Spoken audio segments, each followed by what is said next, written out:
Graham, good to see you again. Slightly different week for you now, given yesterday's postponement. Obviously, bar the game not going ahead, how does that alter the training week for you at all?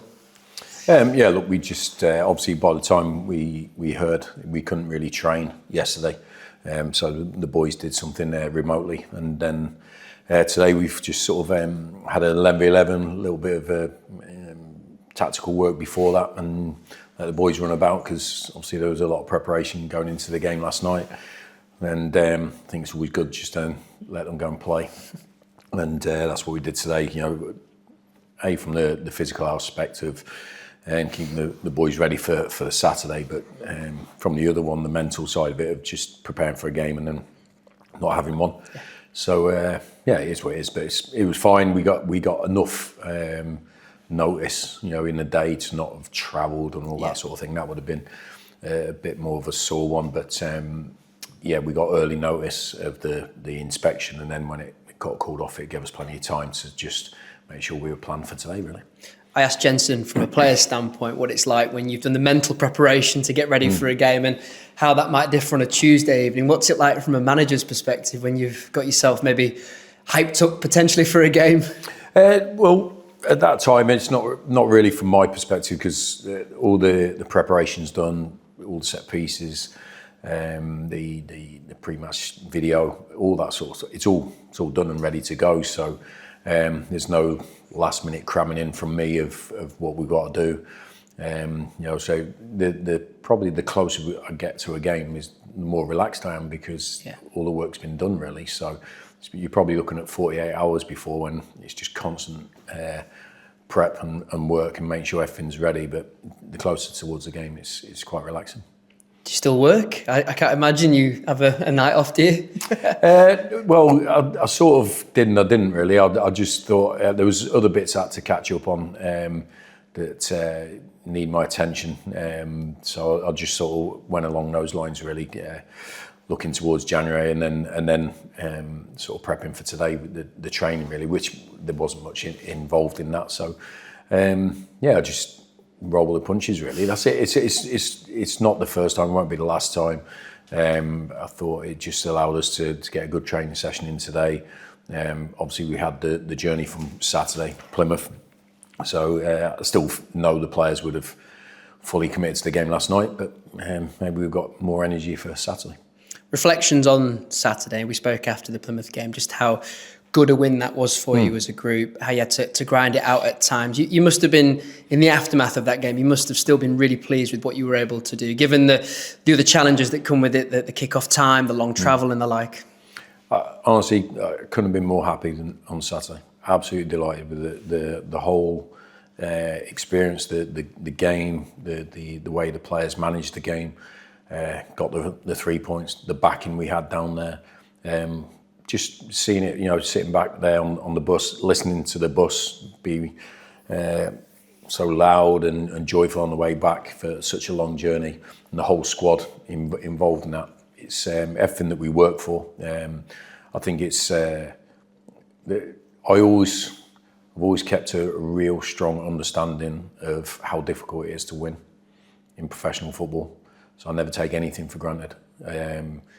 Wherever a team is positionally, how we've won the game or anything, I know how difficult it is to win games of football. And so for the players to have gone through a little period of not winning games, still being ultra competitive, still picking up points along the way, and then put two back-to-back victories with 3 clean sheets on the bounce, every credit to them. Their attitude, it's what is superb, and what pleases me more is we talk about at the start of the season in pre-season about these will be the challenges, the hurdles. This is what we're doing this for, to prep you for when this happens, and that's when it happens in season.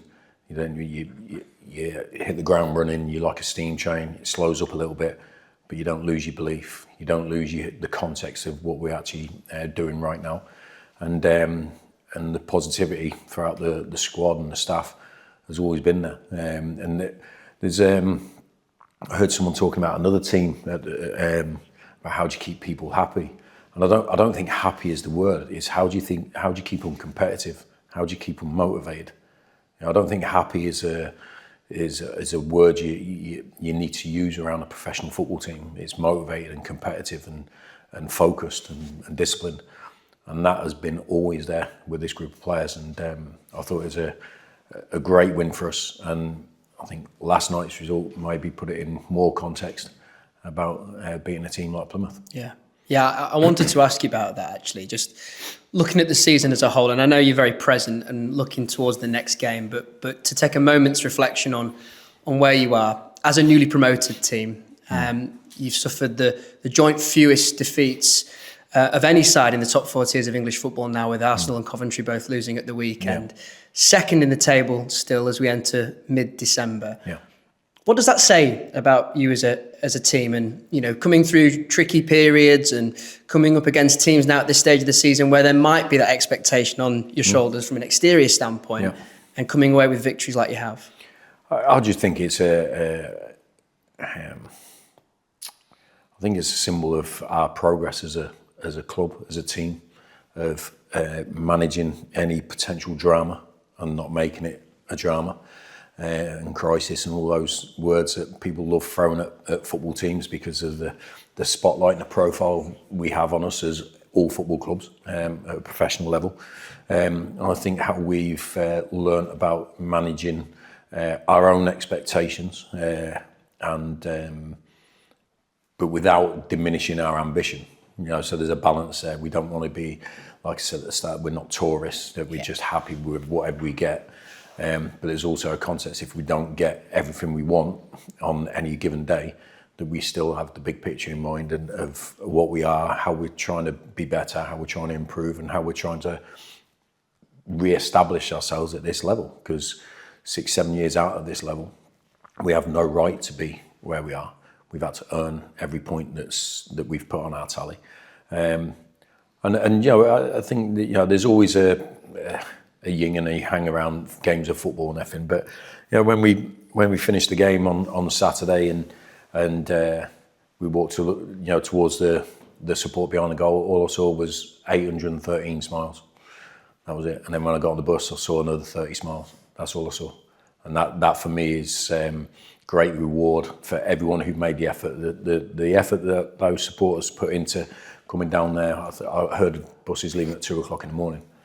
That's phenomenal. You know what I mean? So there's lots of good things to be proud about at our club right now and in previous times, but it doesn't give us any right to win any games in the future. That's it. And I think we've got a real humility about ourselves as a group and as a club. I think that we know that we're not the biggest fish in the pond, but we've got a bite. Would you call yourself resilient? Yeah, 100%. 100%. I think, and look, there's a lot of words that I don't know. They may be boring in the dictionary about resilience and discipline and togetherness and stuff like that, and grinding and work ethic. But I'm telling you now that every successful team has those things. They do. Even the ones at the top end that win the Premier League or win the World Cup or whatever it is, the Champions League, they've got those things running through their team, and then they have the ability and those attributes on top, which we know we have. But what we've shown certainly in the last couple of months is all those ugly words, but they pick up points and they keep people together, and then you get your game back, and then you get that zip back, and then but you've still picked up loads of points all the way through, because there isn't a team in the land that plays well every single game. There isn't. And I think the players deserve immense credit, and the supporters for backing us as they have done, to not get carried away with any other message of anything, and just enjoyed what they're seeing, enjoyed what we're seeing, and we're certainly enjoying what we're doing. So resilience is a really important word to have, I think, in all walks of life. Yeah. In all walks of life, but certainly in professional football, when the spotlight is on you, having that resilience, as an individual, but certainly as a group. And I think we can help each other to be resilient, from our body language, from our vocal language, how we talk about things. So if someone might be just feeling something, he's right on the edge of something, and then he's surrounded by 4 positive people, that's gone. He joins that group, and that's how I think our club works. Yeah. From a body standpoint, on the back of Saturday, how are you? And going into Saturday, what kind of position are you in? We've had a little bit of illness. Obviously, Cookie at the weekend. We've had a couple more since then. So there's a couple off today, and but I think it will be, Cookie was back in today. He's not trained since last Wednesday, so he's had a week of recuperating and so forth. So there's a couple of others off today, but we hope to see them again on Friday. But injury-wise, I think everyone is in reasonably good condition. Obviously, not having the game last night will enhance that sort of that physical prep going towards Saturday. So I think we're in a relatively good place. Obviously, Bobby's coming back from suspension as well, so he's available. We've got quite a strong squad at the moment. And how's Lewis Richards looking? Yeah, he's going to be out for, I think, 4 to 6 weeks. So it's not a major one or anything, which we're delighted with. He's delighted. He's really relieved. So I don't think he's already out running on the grass with Bobby. So as is Matt Pennington. So they're really good at getting them up and moving straight away. I think you're probably looking at after the start of January for Lewis being back. So disappointing, obviously, as well. Just even the shortest break for him. Yeah. From all our perspectives, but considering what he went through, 12 months ago or so forth, to just be a short-term one, I think it's a big relief for us all. We mentioned after the game on Saturday, it was really good to see Curtis back in the squad. I suppose without the Tuesday night game, it gives him more time to maybe build up fitness and be in contention for Saturday, maybe. Yeah, well, that's we've just had an 11v11 in training, and he has to be exposed to those sort of scenarios because we haven't managed to get like proper bounce games or anything, and throwing someone in after that type of injury is difficult. So we're constantly assessing. We're speaking to Tilty. We're looking at the data, but also he's trying to get back into a team that's kept 3 clean sheets. Yeah. So. But the more competitors we can get for that starting 11, the better it is for everybody. So it's good to have him out training. And he's desperate to be fully fit, but there's a little process he has to go through. You briefly mentioned January earlier, so I'm going to latch on to that and just wonder how those window plans are stepping up, if at all, and what the development's been like so far. Yeah, we just we got another chat now after this meeting, so we're just going to sit down and go through any progress we've made on a couple of inquiries. If the picture has changed from our perspective, from a coaching perspective, to is it still on track for what we were talking about 2 weeks ago, or is it slightly changed? All those sort of things. So the constant conversations will continue. I'd rather it this way, where we're having regular communication and smaller chats, because it allows me to concentrate on what's the most important thing, and that's the group of players that are trying to win points, rather than one big long 6-hour meeting, which it takes up a lot of time and focus. So I think there's loads of moving parts at this time of year. Agents are out there busy as anything, and we take calls, we make calls, all that sort of thing. So it's just normal work, but it's sort of there as a side issue for me. But we've got good people working behind the scenes to make things happen. And but like I say, always trying to, which we found in the last 2 or 3 windows, trying to improve a winning team and trying to improve a really good squad is more difficult. And so there's a lot of work ahead of us. And are you somewhat being dictated by the squad cap in terms of the numbers that you've got registered, and is it a case of someone's going to have to go before someone can come in? How does that all formulate and work? Look, we are dictated by the squad cap, as everyone else is, but I actually quite like it, to be honest, because I think I spoke before about having a bloated squad. If you have one, how difficult it is, how demotivating it is for certain players and everything. So it's why the physical sort of care of players is so important, to keep them all available, and why we've managed the squad how we have, by rotating when we can. So we've got a good selection from the players. But yeah, I think it's. I I think it's just a step that the EFL have put in to protect clubs and from getting into trouble and stuff like that. So there is different steps, and obviously under 21 players and all that sort of thing come outside that bracket. But there's, as you see, if I showed you the rule book on all this, like it goes into section this, section that, 3A, 3B, all that sort of stuff. So I steer clear of that. And but the number it is would be around the number we're looking to work with anyway. Yeah. So it's fine from our perspective. Yeah. And final one from me, just looking ahead to Reading, obviously back at home, which has been a fortress for you for such a long period of time. But as Simon was mentioning earlier when we spoke to Jensen, you've got a good chunk of games now at home in the near future, which must be quite a nice feeling when you've been on the road for a fair bit in recent weeks. Yeah, look, we love playing at Valley Pray. It's a brilliant venue. The joy we've had there over the last 12 to 18 months has been fantastic. But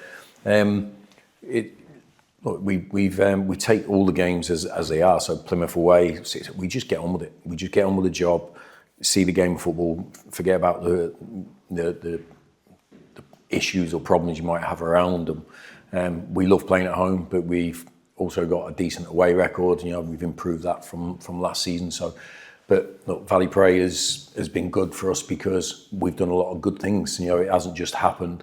We still have to work hard. We still have to run. We still have to press. We still have to have composure in possession. We still have to score goals. All those sort of things.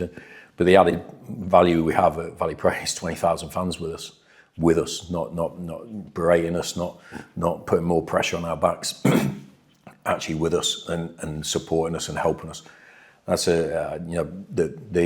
without a shadow, without that, we wouldn't have had the form that we've had over such a long time. So, but we know how it works. That we have to give them something to get excited about as well. So, but there's periods where we're not that exciting, but they're still with us because they've got that faith and patience with us, which is really important to us. So.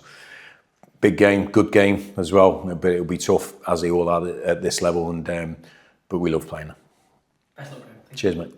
You said probably about a month ago now that because of the start you had, opposition teams were starting to give you more respect in a way and play in a different way to what they had at the beginning, and you had to learn how to deal with that. Do you feel, with the results that you've had recently, that you are learning as a team to deal with that? Yeah, I think we're learning how to deal with it mentally. That everything we tried isn't coming off, but you got to give the opposition credit for stopping those things. It's just like we do when we watch the opponents, and they have a certain aspect of their patterns that we try to disrupt. It's only right that someone's going to try and do that to us. So it's just accepting that mentally, that's just normal, especially if you're a good team and people consider you to be a good team, which I do believe people do. And then just staying calm about it and composed and actually learning, right, we just have to adapt to him. We just have, it's just not going to happen after 20 minutes. It might take 60 minutes, it might take 80 minutes, but our way of playing will work. And we've shown that certainly in the last couple of games. And I think that's been really important to us, that we've managed to keep that composure running throughout the team, throughout the players, and they've learned how to just manage games in different scenarios. Not seeing out a game, seeing out a result. Actually not getting frustrated at not being 2-0 up after 20 minutes or something, which happened a few times at the start of the season. So I think that maturity from the players has been really important to us in this recent period. And as you said, they're not being 2-0 up after 20 minutes. Part of that, I suppose, is not rushing to try and score. It's waiting for the opportunity to come almost. Well, it's look, the waiting is not really in our sort of vocabulary, to be honest. But like, keep pushing all the way from the first minute, but understand it just might take a longer amount of time. So I think we took that. We want to start well. We want to finish well. We want to have a good. It cracks me when people say we want a fast start or a good start. Everyone wants that. You know what I mean? It's standard there.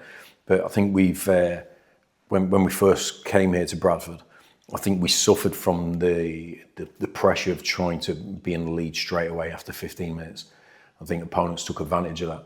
So we sort of took that pressure away from the team. I'm talking about 18 months ago, about being 2-0 up after 20 minutes. Don't worry, the game's 95 minutes long. Keep your composure, keep working, keep doing the right things, keep asking questions. Their back line, that's what we do really well. And as long as your defensive structure is really good and you do the right things without conceding cheap goals, there'll be less pressure on us to score, which will help us. And that's what we've done. So just because we started this season really well, really fast, we always kept a context that it wasn't always going to be that way, but that's fine. There's no issue with that. The game is played over 95 minutes, and that's what I said to the team at half-time last week at 0-0. Listen, this could be a grind, but we can grind. And that's it. And when I say grind, it's the context behind that word is just keep asking questions, just stay in the game, just stay mentally in the game. And I think the players have done that exceptionally well over the last, I'd say, 6 to 8 weeks since we started drawing a few games. We didn't take it too negatively, and that was a big. So it's not such a big lift from this position to that position. We're just okay. We're in this bracket of balanced mindset. So we just have to take that into all the games and just and play the whole game and not just the first 20 minutes. Cheers. Okay, mate. You're saying, Brian, about the window approaching. Players come in and you say sort of it can freshen up the squad. It can sort of lift players around them. I mean, this squad have put in such a shift so far this season. I mean, do you think the window's almost coming at a good time to sort of give them that chance to perhaps sort of, boost the surroundings a bit with a couple of new faces and just freshen it a little bit? Look, we could talk about freshening it up, but the team's in a really good place and the squad's in a really good place because they've all played. You know what I mean? But I understand there'll be certain players that haven't had as many minutes as others that will have a frustration and they'll be considering what they're thinking about their futures, which is just absolutely natural, as we all would be. But it's not like we're looking at this team and this squad going, oh my God, it needs ripping apart. I mean, we're doing good things and we've been doing good things for a long time. So, but it's our responsibility to try and improve everything and everybody. But sometimes improving the individuals we already have is the way forward and not just changing them. So we have to take each individual player into consideration and see what course of action is needed with that guy. He might be playing every week and he's perfectly happy, so we just keep going along. But there's others that we go, well, okay, he might not be playing so well, or he might not be in the team, but he can definitely help us in the future. We just need to help him improve, and that's our job. So I'm not just changing players for changing's sake. We build up a consistency in our performances through a consistency of our messages of how we train and the players understanding what the environment is, and also playing for Bradford City. So, so it's got to be managed right. Any transfer window. But we have every squad, every team will be trying to improve, and we're no different. But we just have to get the balance right because, like I said, the team's done so well this season, unbelievably well, to be honest.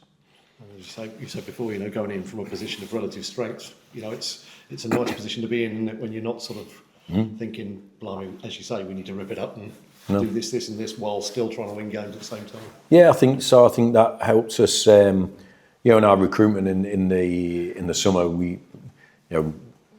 People had seen what we'd done at the end of the season, over the whole course of the season, but certainly the end of the season, a lot of good things, and there was a lot of momentum with us and a lot of excitement around the club. And so I think going into January at this stage, as long as we stay roughly where we are, the potential for players to look at and see is really good. But it's also really good for the players here to want to stay here as well. So there's I think it's important when the windows come around. There's a lot of talk about players out with our club. I think it's important to recognise what's going on in the club already and the good work that the players are doing right now, and not take that for granted, and respect what they're doing. But I think if it was me being a player elsewhere at this level, I'd be looking and going, that's a decent club to play for in front of a brilliant support base and winning games. So hopefully that's the case. Obviously, we've talked about the shift you put in. I mean, players love playing games, and there are obviously a lot of disappointed players yesterday. But sort of when you look at it now, given the fact that you'd had the Plymouth scenario and obviously the travelling, tough game at Bolton last week, tough game against Exeter. You got sort of, is it with the games to come? Was it probably not the worst thing? The fact that you've suddenly got that, as you say, that extra energy boost going into this next weekend. Yeah, potentially, but we can only answer that question on Saturday when we see how we perform and how we play. That's the thing, because a lot of the game is in here.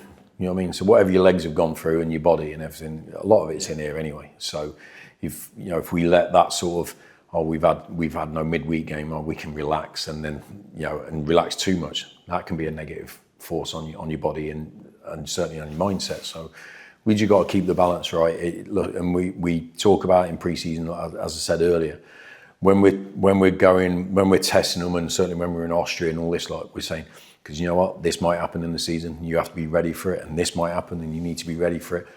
And it's being up here is ready for it. Away, sort of thing from that time. Yeah, that's it. So that's why we're always ready for the grind. And I don't say that in a bad way, because it's not a grind playing professional football. It's brilliant.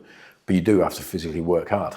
And if you let a little bit of softness go into your mind, it makes you weak, it makes you tired, it makes you slow.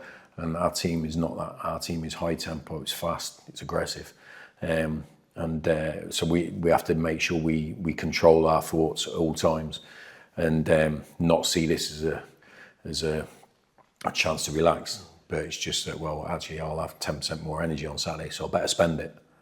I mean, that's the thing. It's all right having it in the pocket. You better go out and spend it. So I'm sure the players, even if we'd had a game last night, they'll still go, all out on Saturday. So I wouldn't expect anything different. Obviously, Reading, another team that they've been through the grind a little bit in terms of financially. They've had some issues, but they're another established. They're a Premier League team not long ago. Been an established Championship team. Again, it just shows you the ballpark you're in now. It does. I think we see it each week, and even the clubs without the the Premier League stadiums and the facilities behind it and the big names, they're still ultra competitive. We saw that last week at home against Exeter. A stable League One club with good players. That used to playing at this level. Really, really hard, tough games. So we had to really graft to win that. There are no easy games, but I think it does put it in perspective when we're coming up against these teams that have been in. Listen, Bradford's been in the Premier League as well, 25 years ago. But the facilities are probably still the same, roughly what they were back then. But you see Leigh Stadium, Cardiff, Reading, all this. Like you can see the money that's been pumped into those clubs over an amount of time, and we're on the same level, competing against them, beating some of them. Which is great to see. So that's why I never take it for granted. What we're doing now, what we might do in the future, what we've done in the past. I think winning is tough. If it wasn't, everyone would be winning and everyone would be happy. And that doesn't happen in professional football. So we have to just stay humble, work as hard as we are, stay together when the punches come, which we have done. And I think that's proven to be good for us in the past 18 months. So we're not going to change now. You've sort of hit the heights, Graham. I think, Huddersfield, Cardiff, Luton, this, that and the other. But the fact that you've shown a strong jaw, is that as pleasing as anything? 100%. Yeah. Without a shadow of a doubt. It's, you're right in making that analogy about boxing. It's all right having a good punch, but if you've got a weak chin, then you're going to go down. And that's it. And but we've shown we've got both, I believe. We know we can punch. We know we can take a punch. That's it's a big thing. It's a really important thing because it takes a lot of work to do that, to get 25 or 20, 22, 23 footballers, 15 staff, 20,000 fans, all on the same boat, rowing the same way. And listen, there's always going to be one or two you have to bring them back in or something like that and encourage them, or just have a quick word, or just anything is a bit of sport, because that's what we do. We all look after the one next to us and around us and that, and keep us on track. So I think the players have done that. I think the supporters have done that. Certainly the staff have as well. So there'll be many more coming. Yeah. We just have to take it and make sure we're up throwing our own punches. Your sort of starts to each half, I had a look, I think the first 15 you've scored 5, conceded 1. First 15 in the second half you've scored something like 7, conceded 2. You must be pleased with that, the way you've started each I didn't know that was a date. Yeah. I'm gutted. I didn't know that. I have been moments. Yeah. So right. Yeah. Look, that's good. Yeah. It's good. I didn't actually. I'm usually on point with like data around our team. So appreciate you giving me that. But yeah, I think. Look, maybe I think there's loads of different things about how we start and stuff like that. But I think the ability to win over considerable amount of time, so not blowing teams away in the first 20 minutes and then going second half in both last games, I believe, to win and stuff like that. I think it's important. So like I said earlier, fast starts, everyone talks about that. We need a fast start, we want a fast start. I mean, that's the ideal world. Okay, what happens after the first 20 minutes if we haven't had that fast start? Are we going to crumble away, or are we going to just go, okay, nothing changes, we keep going, going? And the biggest thing I ask the team at all times is never stop asking questions of the opponent. Keep the pressure on them. If they've got the ball, go and get it back. If we've got the ball, go for their goal. Keep the pressure on the opponent as often as possible.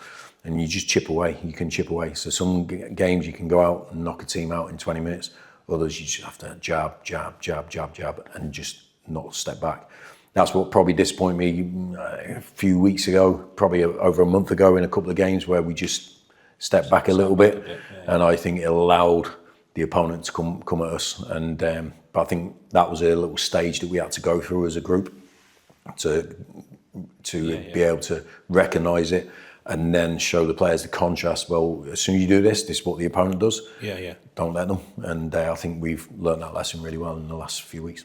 I mean, there's some players, I mean, you look at the last 2 seasons, you've had sort of late autumn, it's a bit of a modest run, that then you've sort of kicked on around Christmas. You've sort of, those players that were here, they've got that in the sort of back locker as well, haven't they? You know, I know no season's the same, but, you know. No, I think, I think there's spells in seasons and everything, but, if you look at, last season was our first full season, at this period, we had a lot of injuries to major players, and that's why we've tried to manage a different way. So if we miss them, we miss them for 1 game or 2 games, not 3 months, so that's what we've sort of learned about. That's why having a consistent group of players, you learn about what they're capable of and their history, and you try to then adjust your management around players being available more often and keeping the numbers high. It's why we've managed to rotated the team from every now and then. I know it might not work for that one particular game, but if the next game we've still got 20 players ready, it's the longer term helps, and that's what we've tried to do to maintain whatever we do throughout the season, because you do have to win games for 10 months, not just the first 2 or the last 2. You have to win games and points over the whole 10 months, and I think the squad have done that really well. That's what pleased me about that recent period, where it wasn't free flowing goal after goal. We were still really competitive, still taking points, and when we're taking points off the opponents as well. So we've had some real tough challenges all the games, and so to have the points we have on board right now is really good to see. I was going to ask you finally, you recruitment in the summer, getting players in early, integrating them and getting them part of the fabric and everything. Presumably ideally it's the same in January, I suppose. If you get them in relatively early, get them all integrated for the sort of run home in the last year. Ideally is the word, what you just said there. Ideally is the word. Because it is important. I think that's why we talk about it now. So we're not just getting to January and going, right, what do we need? We want to pre-plan. Because what there is there's a lot of uncertainty around January for players, and we don't want to have that uncertainty. So if there's business to be done, if we can do it early, it takes the uncertainty away. So that's what we'll try to do. But listen, the January window is really tough because it's condensed into a short period of time. Clubs will have different ideas around this window because the first part of the season has sort of shown what the picture looks like, so it intensifies people's thoughts going into it.